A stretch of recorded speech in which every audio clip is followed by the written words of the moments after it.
Today's topic is, do you have aerobic deficiency syndrome? Now, fear not, it isn't a disease and it is reversible.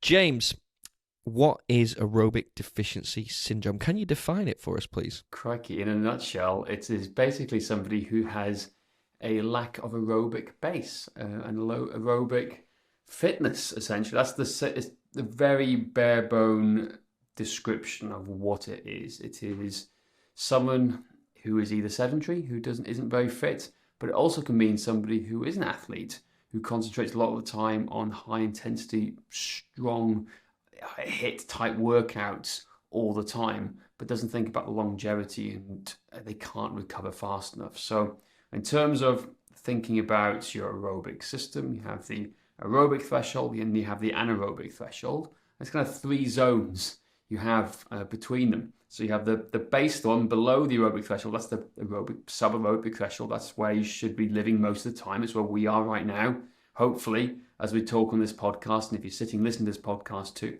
Then you have this middle zone where you go across to this idea of you're using glucose and fat as a mixture of the fuel sources, where below the aerobic threshold is predominantly fat. In the middle is the mixture of the two, and then above the anaerobic threshold is that zone of death where we all hopefully have experienced it at one time or another, where you just can't keep on going. It's at a point of no return. So what most people don't have is that aerobic threshold, that aerobic base that allows them to recover fast enough. And usually people who suffer from ADS, aerobic deficiency syndrome, they have what we call chronic fatigue as a good sign of what happens, or they struggle to recover from things that they do. So athletes who can't recover fast enough from workout to workout, people who struggle to recover from workout to workout. We've even had people who've had insomnia sometimes as well, who struggle to cope with this, and it's all about building them up. So it's a mixture of things. It doesn't mean you're a bad athlete or a poor everyday athlete or poor human being. It means you need to be aware of it to train differently, because if we do come across it and we find that you are lacking or have a lack of aerobic base, we've got to train you very differently to somebody who has got this aerobic base. And it can become very, very frustrating, can't it, Josh? As a lot of our clients can testify.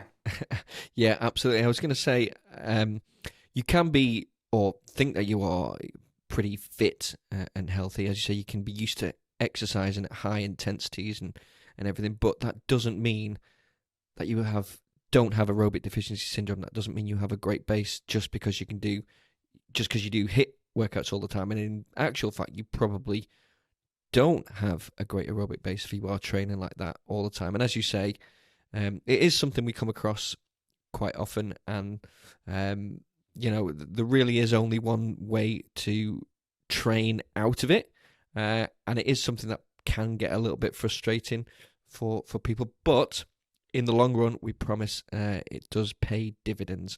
James, you want to talk a little bit about how you can train to reduce aerobic deficiency syndrome? Yeah, very simply, you need a heart rate monitor, and you need to monitor your heart rate whilst training, ideally aerobically. It's not something you're going to do, strength training, or you're not going to do this by doing CrossFit WODs over and over and over again. It just isn't going to happen. You've got to look at this from an aerobic perspective, which means cyclical or non-weight bearing activities, walking, jogging, running, etc., etc. Those side of things are the best ways to make it happen. You can go rowing, there's an element of strength training in that as well, or the assault bike as well. But ideally, walking, running, swimming, cycling, those type of activities will help you the most here.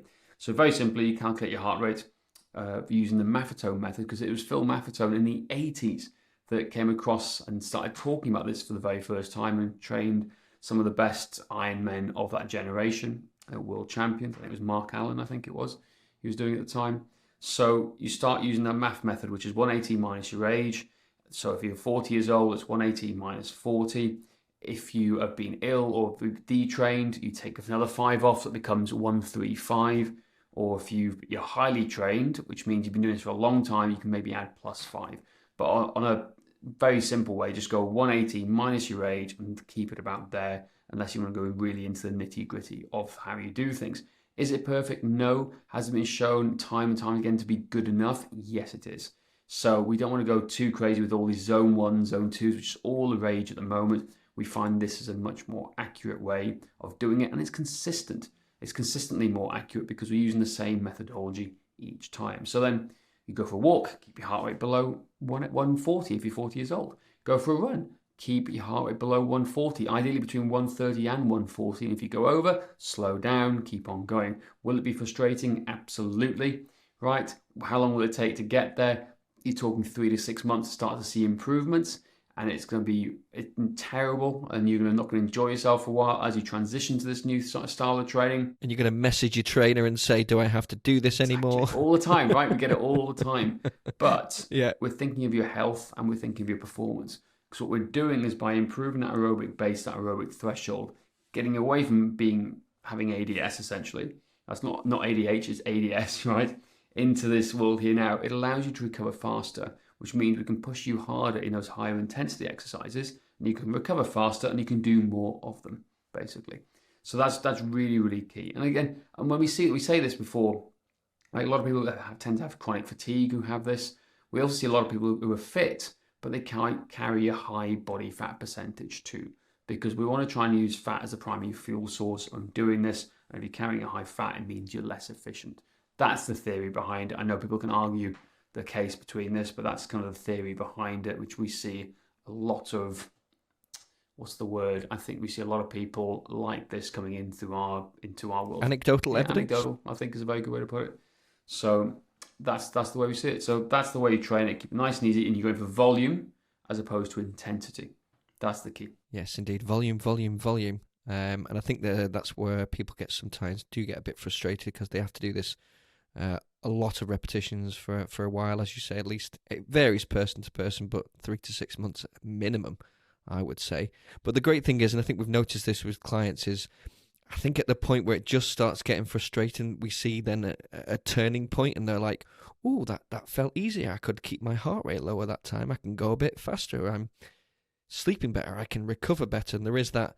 Would you say there is that little turning point for most people? Yeah, there is, definitely. And you see it as well when they start to see the stats. So, for example, let's take somebody who runs 10K with an average heart rate of 162 in 30 minutes, just to use it nice and easily, right?